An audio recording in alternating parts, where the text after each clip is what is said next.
Hi, this is George Alger. Welcome to today's segment of Our Ventura TV. Today we're going to be talking about tips about learning how to surf for older adults. And our guest expert is Untied.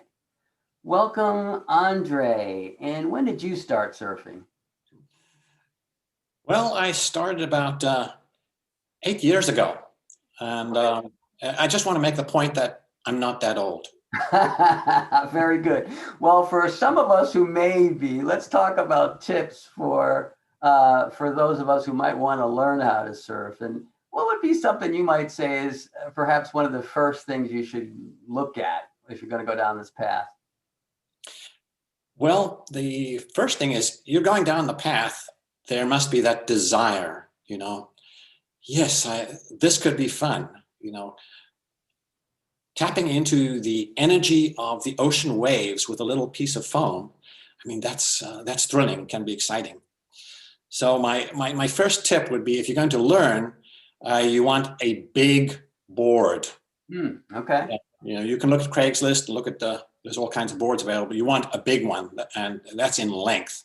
You want a lot of foam under you. That would be the first thing. And of course, if you take a class, which is a very good way to go, if you want to go that way, they will provide a big board, and they'll provide you with wetsuit and instruction. That's a really good way to go. Okay, but just to clarify the obvious here, I would guess that a big board is easier to use than a shorter board. Yes. Yeah. So like the board there that's 8 foot long, for me, that's fine. If you're heavier, to learn to surf, even if you're like 150 pounds, a 9 foot board would be better. I learned on what we called the dumpster board. It was huge, and it's named a dumpster board because it was found in a dumpster. But it was a wonderful learning board for me. Very good. Now, let's talk about physical fitness. Does a person need to be fit to learn how to surf? You need to have some condition, because if you're really out of shape, you're going to be challenged to have fun, because you'll be fighting fatigue and tiredness. So my advice is, you want to be in shape. Maybe you jog just for general fitness. You want to do some push-ups, just general stuff, and you want to do some stomach crunches a little bit, just to strengthen up those core muscles, which will help you have more fun when you're actually out there. Good. Now, how meaningful is balance? From a non-surfing point of view, it looks like balance is a critical thing, but what is the reality? Let's see. Balance is, can you ride a bicycle? If you can ride a bicycle, you can stand on a surfboard. So balance, have you ever snow skied or snowboarded? If you can snowboard, you're halfway there, because surfing is just like being on a snowboard, except that the mountain is constantly moving. So, that's what I'm talking about. I don't know. I mean, I bicycled and I'm skiing, but I'm the least accustomed to the earth being still.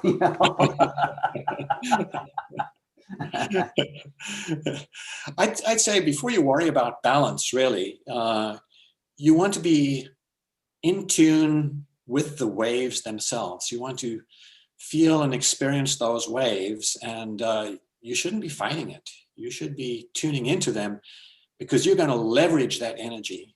And so understanding those waves is a really good way. If you just go out and do some body surfing, that'll get you into that action of, here comes this wave, and you want your body to go with the wave.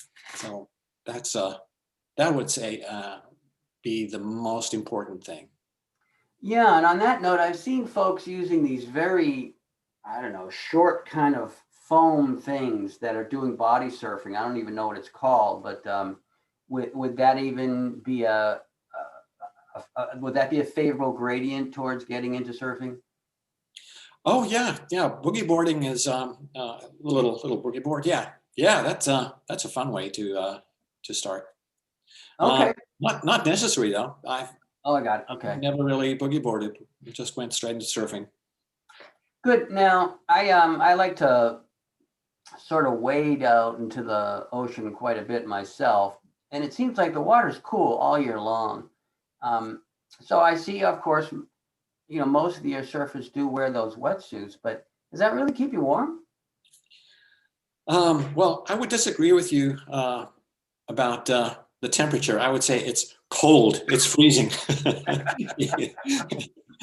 Maybe in the middle of summer, I do see, even on the Central Coast, I see some people on big boards, but without a wetsuit, but they're on a huge board and they can stay above the water, and that's how they do it. But yes, a good wetsuit is really essential to having fun out in the waves, because it allows you to stay longer than 5 minutes before your teeth start chattering. Uh-huh. So on the note of a wetsuit, if you take a class, they will provide a wetsuit. Hmm. If you're going to go on your own, you can go and rent a wetsuit at the number of surf shops that will rent wetsuits and boards. So that's the way to go. Or you can buy one, of course. I would recommend renting or doing a class first, but the wetsuit should be tight. It should be very close fitting, because that's the idea of the wetsuit. Is a little bit of water gets between the suit and your skin, and that warms up a little. Well, if your wetsuit isn't tight, you have the ocean rushing through your wetsuit, and you eliminate that advantage. So even if it feels a little bit uncomfortable, that's a good thing. Believe me, when you get out into the waves, you forget about that pretty quick. Okay, so the key point here, at least from my perspective, is you need a wetsuit, but it needs to be well fitting, and Yes. it will become warm pretty quickly, even if it's not at your first, Yes. within the first moment.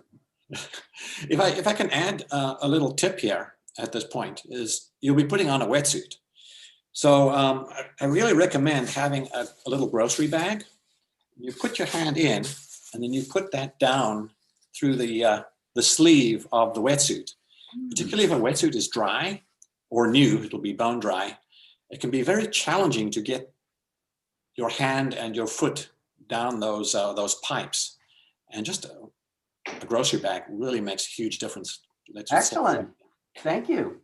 Okay, and in terms of equipment then, so we've covered needing a big surfboard and getting a good fitting wetsuit. Is there any other equipment that's actually needed?